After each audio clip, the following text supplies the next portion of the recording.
Hello students, welcome back to my channel smart study.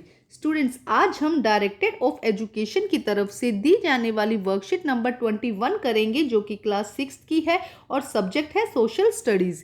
ये worksheet 11 दिसंबर 2020 की है।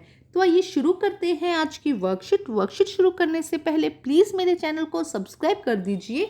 तो आइए देखते हैं आज की worksheet. Jainism, the last and the 24th tirthankara of the Jains Vardhamana Mahavira spread his message around 2500 year ago. तो क्या कहा जा रहा है कि लास्ट और 25th तीर्थकर जैन्स वर्धमान महावीर ने अपना जो मैसेज है 2500 ईयर अगो पहले अपना जो मैसेज है वो स्प्रेड किया। He was a Kshatriya princess of the Lichchhavi and a group that part of the Vajji Sangha. क्या कहा जा रहा है कि वो एक क्षत्रिय प्रिंस थे लच्छी ग्रुप के एंड वज्जी संघ, जो कौन सा संघ था? वज्जी संघ। At the age of 30 he left home and went to live in a forest. जब वो 30 ईयर के थे तब उन्होंने अपना घर छोड़ दिया और वो फॉरेस्ट में रहने चले गए। For 12 year he lead a hard and lonely life. उन्होंने 12 ईयर तक एक हार्ड और एक क्या लोनली लाइफ को स्पेंड किया। At the end of which the he attend enlightenment. और अंत में जब 12 वर्षों के बाद में उन्होंने अंत में उन्हें क्या अटेंड एनलाइटमेंट, उन्हें जो सच की ज्ञान उन्हें चाहिए था, जो उन्हें सच्चाई चाहिए थी, जो ज्ञान चाहिए था, वो उन्हें मिला। अब आगे देखते हैं बेटा वर्कशीट में। डेक्टोराइन, ही टोट अ सिंपल डेक्टोराइन। उन्होंने जो शिक्षा दी वो एक बहुत सिंपल शिक्षा उन्होंने दी थी। Man and women who wish to know the truth must leave their home. जो भी मैन और वुमेन चाहता है, ट्रूथ की सच्चाई को जानना चाहता है, ट्रूथ को जानना चाहता है, उसे अपना घर जो है होम को क्या कर देना चाहिए? लीव कर देना चाहिए। They must follow very strictly the rule of अहिंसा। उन्हें स्ट्रिक्टली रूल ऑफ अहिंसा को फॉलो करना चाहिए। Which mean not hurting or killing living being. जिसका मीन क्या है कि किसी भी मैन को, जो भी लिविंग थिंग्स है, लिविंग बींग्स को आप ना तो हर्ट करेंगे और ना ही आप उसे किल करेंगे। All being said Mahavira long to live, to all things life is dear.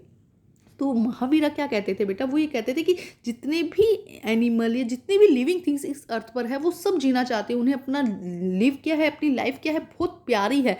तो किसी भी एनिमल को या किसी भी लिविंग थिंग्स को ना तो हमें किल करना चाहिए, ना ही उन्हें हर्ट करना चाहिए। हमेशा हमें दूसरों की रिस्पेक्ट करनी चाहिए।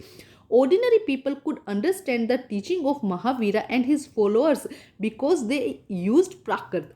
तो जो जैन थे, जो महावीरा थे, वो अपने जो उपदेश थे वो कौन सी लैंग्वेज में देते थे? प्राकृत लैंग्वेज में देते थे, जिससे कि जो ऑर्डिनरी पीपल्स थे और जो उनके फॉलोवर्स थे वो उसको इजीली समझ सके।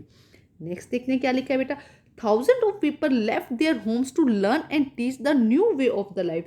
जब महावीरा ने अपने उपदेश दिए तो उनके उपदेश से प्रभावित होकर थाउजेंड्स ऑफ पीपल ने क्या किया था बेटा? थाउजेंड्स ऑफ पीपल ने अपना उनका लर्न करने के लिए अपने घरों को छोड़ दिया था, उनके टीचिंग के लिए और उनको उनसे सीखने के लिए क्या किया था? अपने घरों को छोड़ दिया था।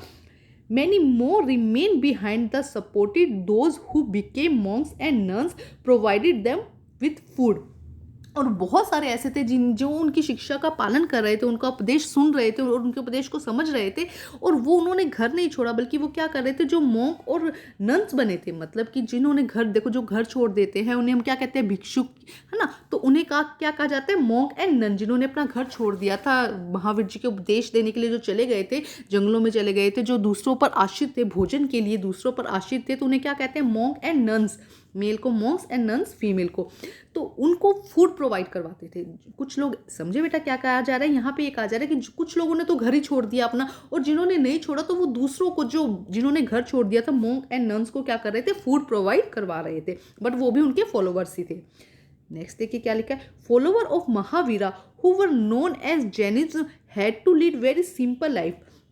अब जो भी महावीरा के फॉलोवर्स थे उन्हें क्या करना था बेटा? उनकी जो लाइफ थी, उन्हें जैनिज्म कहा गया, जैनस कहा गया, और उन्हें क्या करना था? अपनी लाइफ को बहुत सिंपल तरीके से जीना था। बेगिंग फॉर फूड, और जैसे भिक्षा मांगते हैं ना फूड के लिए, तो भिक्षा मांगनी थी उन्हें फूड के लिए। They had to absolutely honest and were specially asked to not to स्लीड। अब क्या कहा जा रहा है कि वो पूरी तरह से क्या होने चाहिए? ऑनेस्ट होने चाहिए। They had to be absolutely honest, पूरी तरह से ऑनेस्ट होना चाहिए, and specially ask no to steal, और जैसे कि चोरी करना या इस सब चीज़ों से पूरी तरह से से दूर होना चाहिए। Also they had to observe celibacy and men have to give up everything including their clothes. इसके अलावा उनको क्या ऑब्जर्व करना है, उनको कैसी लाइफ जीनी है, ब्रह्मचार्य की, मतलब उनको शादी तक भी नहीं करनी है। ये भी जो महावीरा के नियम थे उनमें था कि उनको जो भी इस नियम को फॉलोवर्स हैं उनके, उन्हें शादी भी नहीं करनी। और इसके अलावा जो मैन है उन्हें एवरीथिंग को क्या कर देना है, एवरीथिंग उन्हें अपनी जो चीज़ें हैं वो गिव अप कर देनी है, छोड़ देनी है, इंक्लूडिंग देयर क्लोथ्स भी उनको अपने छोड़ देने हैं। The teaching of Mahavira were written down in the form in which they are presently available at a place of Valbhi in Gujarat about 1500 year ago।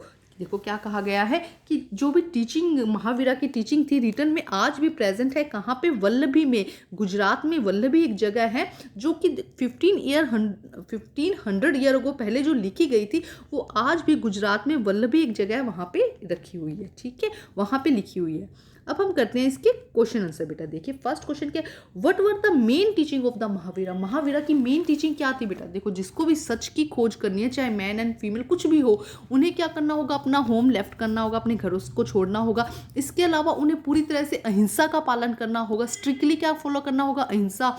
And third क्या था कि किसी भी मैन फीमेल या लिविंग थिंग को ना तो hurt करना है ना ही किल करना है। तो आइए करते हैं इसका आंसर हम। तो देखिए बेटा answer number 1, Everyone who wish to know the truth must leave their homes। जो भी सच को जानना चाहता है, everyone जो भी सच को जानना चाहता है, male and female, who wish to know the truth must leave their home, उन्हें अपना घर छोड़ना होगा।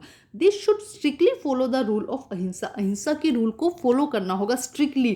They should strictly follow the अहिंसा rule. Not hurting or killing living beings, living beings को ना तो हर्ट करना है और ना ही किल करना है। इन बातों का ध्यान रखना है। ये मेनली जो मेन शिक्षा थी जो महावीरा ने दी थी। ठीक है बेटा, everyone who wish to know the truth must leave their home, they should strictly follow the rule of ahimsa, not hurting or killing living beings. ठीक है, अब हम करते हैं क्वेश्चन नंबर 2। तो देखते हैं बेटा question number 2, when and where were the teaching of Jainism written. Jainism की टीचिंग जो है वो कब और कहाँ पे लिखी गई। तो हमने देखा था बेटा वल्लभी इन गुजरात में लिखी गई है 1500 ईयर अगो। तो आइए करते हैं इसको सॉल्व बेटा। आंसर नंबर 2 बेटा देखिए क्या कहा गया है, द टी कैपिटल कर लीजिएगा, the teaching of Jainism were written about 1500 year ago at the place called Vallabhi in Gujarat. एक बार फिर देखते हैं, the teaching of Jainism were written about 1500 year ago at the place called Vallabhi in Gujarat. Gujarat में लिखी गई थी बेटा वल्लभी में 1500 ईयर अगो। तो आइए करते हैं क्वेश्चन नंबर 3। क्वेश्चन नंबर 3 देखते हैं, in which language did Mahavir give his teaching. कौन से लैंग्वेज में महावीर ने अपना टीचिंग दी थी बेटा। तो इसका आंसर आ जाएगा प्राकृत। कौन सी क्या लैंग्वेज थी बेटा, प्राकृत में क्यों दी थी, जिससे जो ऑर्डिनरी पीपल थे और जो उनके फॉलोवर्स थे वो उसको इजीली समझ सके। तो बेटा आज की वर्कशीट कंप्लीट होती है। वर्कशीट कंप्लीट करके अपने टीचर से चेक कराइए और प्लीज़ मेरे चैनल को लाइक कीजिए, सब्सक्राइब कीजिए और शेयर कीजिए। Thank you students.